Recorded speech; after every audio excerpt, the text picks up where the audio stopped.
이번 영상에서는 두 모평균 차이의 검정에 대해서 얘기를 해보겠습니다. 그래서 두 모평균의 차이의 검정도 이제 두 개 정도로 나눠서 설명을 할 건데요. 이제 두 모분산을 아는 경우, 그러니까 시그마 1제곱, 시그마 2제곱을 아는 경우와 두 모분산을 모르지만 동일한 경우에 대해서 소개를 할 거예요. 사실 두 모분산을 모르면서 다른 경우에 대해서도 할 수 있는데 그건 어떻게 하냐면은 우리 추정에서도 그런 상황이 있었잖아요. 그때랑 비슷하게 검정 통계량을 설정해서 하면은 돼요. 근데 지금 이 책에 있는 이 표에서는 그두 모분산을 모르지만 동일한 경우만 소개를 표에다가 나와 있기 때문에 이것까지만 할 거고요. 그리고 이 경우에는 두 모평균 차이의 검정인데 기모가설은 두 모평균이 같다라는 게 이제 기모가설로 들어가게 되고 대립가설로는 이제 또 세 가지 형태가 있을 수 있는 거죠. 근데 여기는 지금 이 양측 검정 형태의 대립가설만 있는데 사실 단측 검정 이렇게 할 수도 있는 겁니다. 그리고 그때 이제 아는 경우, 모분산 아는 경우에는 검정 통계량 비슷하게 이 표준 정규분포를 따르는 검정 통계량을 쓰면 되고 그때 검정 통계량의 설계는 이렇게 하게 됩니다. 왜 이렇게 되는지는 우리 추정해서 얘기를 했었고요. 비슷하게 두 개를 모르지만 동일한 경우에 대해서는 T 분포를 따르도록 검정 설계를 하게 되는데 이때는 우리 추정해서 얘기했던 대로 이거 풀드 샘플 베리언스 합동 표본 분산이었나요? 그거를 쓰면 되고요. 풀드 샘플 베리언스는 이렇게 계산이 되는 거였죠. 그래서 이렇게 설정을 하면은 이게 따르는 거고 만약에 표준 정규분포 따라야 되는 거고요. 이거는 이 t 분포를 따르는데 그때 자유도가 n1 플러스 n2 빼기 2 이런 t 분포를 따르게 만들어 주는 겁니다. 검정 통계량은. 근데 이제 뭐 양측 검정, 단측 검정에 대해서 그 양측 검정은 기강력이 이렇게 양쪽으로 나오게 됐고 이제 알파 나누기 그렇게 만들어지는 요 영역이 이제 기강력이 되는 거고요. 양측 검정인 경우에는 단측 검정인 경우에는 이제 이 경우에는 이쪽에 이제 알파의 확률이 가도록 해서 그거에 해당되는 경계치 구한 다음에 그거보다 더 작은 이 검정 통계량 실험값이 나오면은 기각한다 이런 식으로 하는 거죠. 논리는 이제 계속 설명할 필요가 없을 것 같고 예제를 풀어볼 건데 이제 예제가 책에 하나밖에 없어요. 두 모분산을 모르지만 동일한 경우. 두 모분산을 아는 경우에 대해서는 그냥 이렇게 하면 되니까 너무 쉬워서 예제가 지금 없는 것 같고 이걸 한번 해보겠습니다. 이거는 지금 이 경우에 대해서 하는 거고요. 그래서 한번 살펴보면 어떤 콘크리트에 대해서 수분 함량에 따라 압축 강도의 차이가 있는지를 검증하려고 이런 데이터를 이제 조사를 했다. 두 개의 모집단이 있는 거예요. 수분 함량이 20%인 모집단이랑 수분 함량이 25%인 모집단. 그래서 각각 데이터를 이렇게 뽑아낸 거죠. 근데 이제 보니까 20%에 대해서는 하나, 둘, 셋, 넷, 다섯, 여섯, 일곱, 여덟, 아홉, 10개고 데이터가 10개네. 그러면 N1이 10개고 근데 25%에 대해서는 데이터가 9개네요. 그런 거를 우리가 바로 알 수 있고 그리고 유의 수준 5%라고 그랬으니까 이건 알파가 0.05라는 거고 그 두 모집단의 분산이 동일하다고 가정한 거고 자 그러면은 기울가설 대립가설 이렇게 세울 수가 있겠죠. 이렇게 세울 수가 있고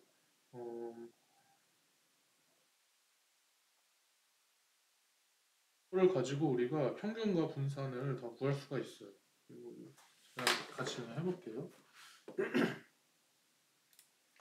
그래서 리스트 1에다가 이 20%에 대한 걸 내가 좀 넣고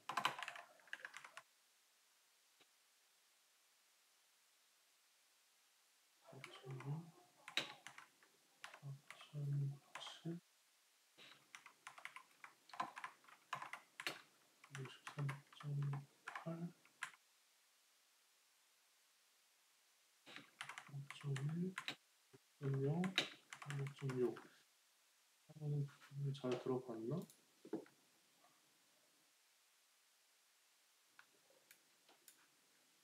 몇 개가 잘 들어갔고, 그리고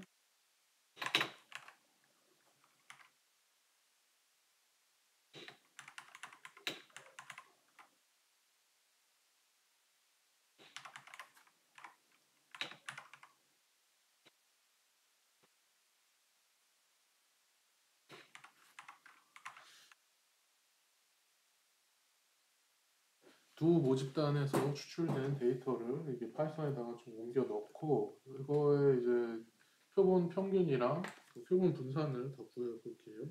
이 값들을 파이썬으로 구하려면 아까 넘파이 그거 했으니까 np.min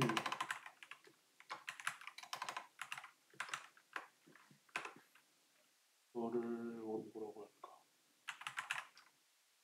min1이라고 할게요.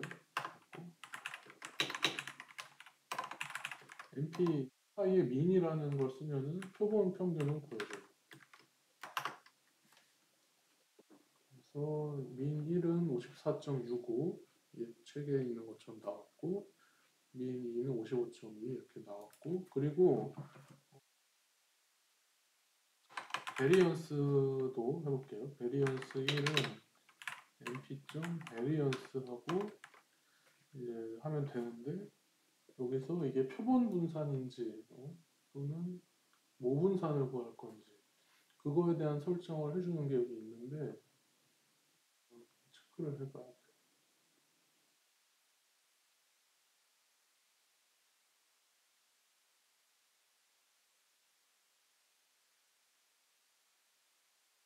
그래서 이 얘기를 하는 거예요. 델타 뭐 degrees of freedom이라고 해서 내가 전체에서 그 자유도를 몇 개 빼줄 거냐. 근데 우리가 구하고자 하는 거는 노분산이 아니라 표본 분산이기 때문에 이거 그다음에 DDOF1 이렇게 해주면은 자유도가 하나 빠진 그런 표본 분산이 나오게 될 겁니다.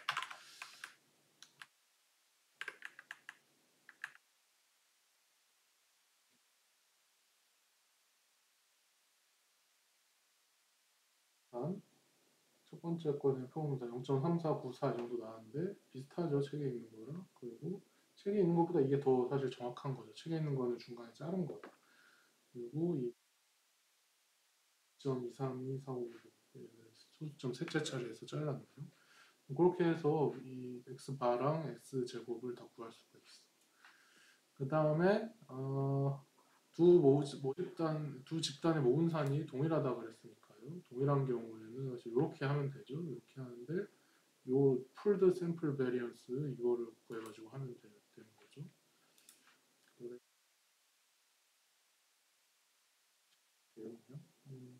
n1을 10, n2는 9 이렇게 다 넣어 그대로 내가 해볼게. SP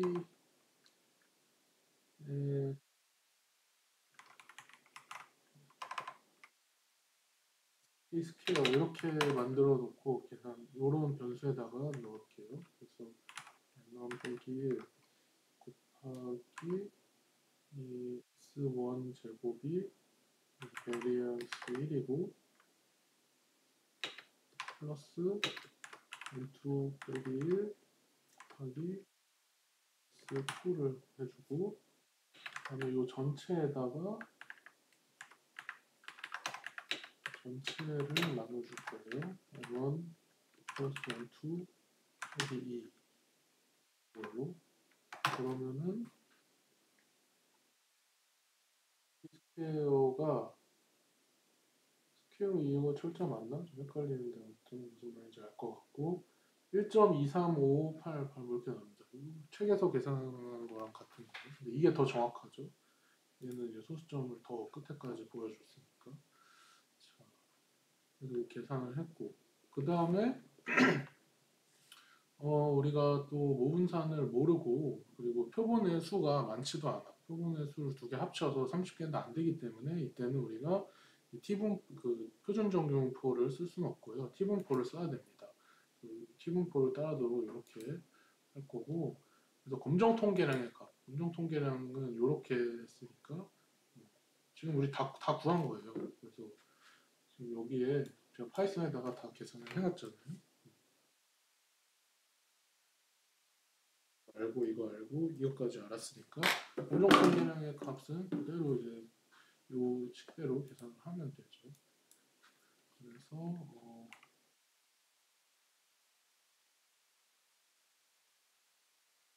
스태티스틱이라고 할게요. 그리고 이거는 민 1 빼기 민 2 여기 저거를 여기다가 이 스퀘어 루트를 씌워줘야겠죠. SP 스퀘어 곱하기 잘못 읽은 거고 아직 실행하면 안 됩니다. 이거 곱하기 모니터가 멀리 있으니까 좀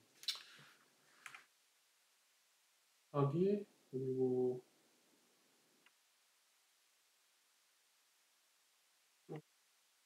스퀘어 루트가 들어가야 되네. 큐브 RT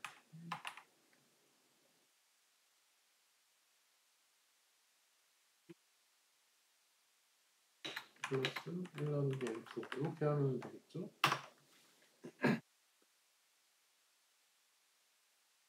마이너스 1.07688 이렇게 나왔어요. 이거 얘기를 하는 거죠. 그런데 이게 뭐라 자유도가 N1 플러스 N2 빼기 2인 T분포를 따른다 그랬잖아요. 그래서 N1 플러스 N2 빼기 2는 17이야. 19 빼기 2니까. 그래서 요거에 대한 기강력을 내가 그림으로 그려보면은 여기다 그려볼게요.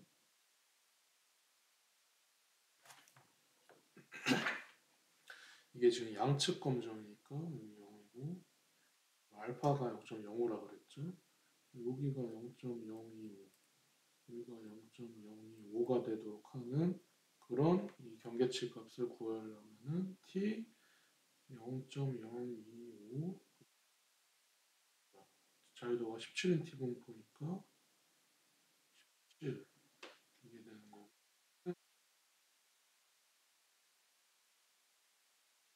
이게 되겠죠. 좌우 대칭이니까. 그러면은 그 경계치 값을 제가 구해볼게요. 7이죠.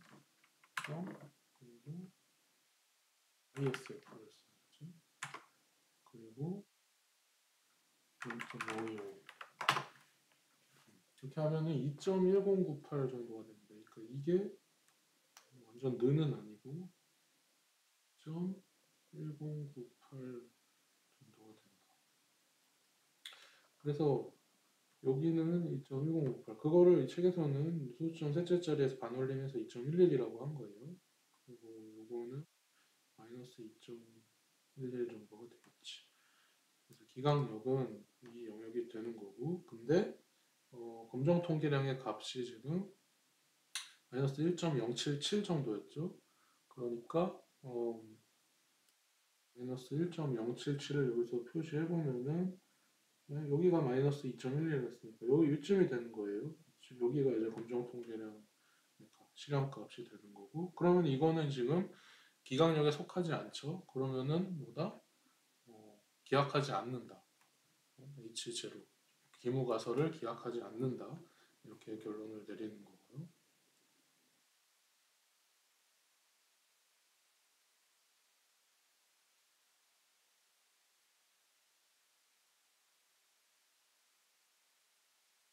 되는 거고 그리고 똑같은 상황에서 p-밸류도 다시 구해보도록 하겠습니다. p-밸류는 어떻게 구하느냐 이번에는 똑같이 t분포를 따르는 검정 통계량이니까 근데 검정 통계량의 값이 마이너스 1.077이라고 그랬잖아요. 검정 통계량의 값이 대략 이렇게 나왔어. 너무 멀리 보여.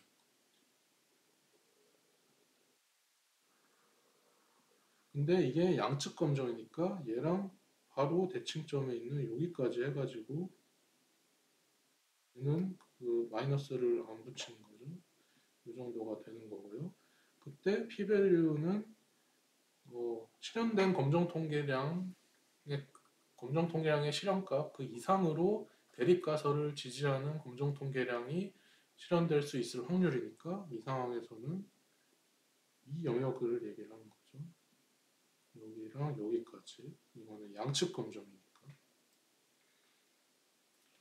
그러면은 요거랑 요 넓이를 구해가지고 더하면은 그게 이제 이 양측 검정의 p 밸류가 되는 거예요. 이제 똑같이 우리 이 t분포 자유로 17인 t분포를 쓸 건데 한쪽만 구한 다음에 그냥 곱하기 2 하면 되죠. 그래서 CDF를 가지고 이제 테스트 스태티스틱의 값 요거를 내가 그대로 여기다 넣을게요. 왜냐면은 0.1 그러니까 마이너스 1.077이라는 놈은 사실 이놈을 뭐 약간 수수점 자른 거니까 이놈을 그대로 쓰는 게 더 정확하다. 이렇게 하면은 요 영역의 너비가 대략 0.1482 정도가 돼요. 그럼 여기도 똑같겠죠? 그래서 p 밸류는 여기에다가 곱하기 2 하면 돼요. 곱하기 2만 해줄게요. 이렇게. 그럼 0.2. 그럼 이거랑 알파 0.05랑 비교해보면은 얘가 훨씬 크죠? 그러면은 얘가 크다는 말은 이게 검정 통계량의 실현값이 평균에 되게 가깝게 실현이 됐다는 것이고, 그러니까 이 기준에 의해서 결론은 H0를 기각하지 않는다. 그래서 이 똑같은 결론이 나오게 된다는 거예요. 기각력 방식과 p-value 방식이 똑같은 결론. 둘 다 이 기무가설을 기각하지 않는다라는 결론이 나오게 된다는 거예요.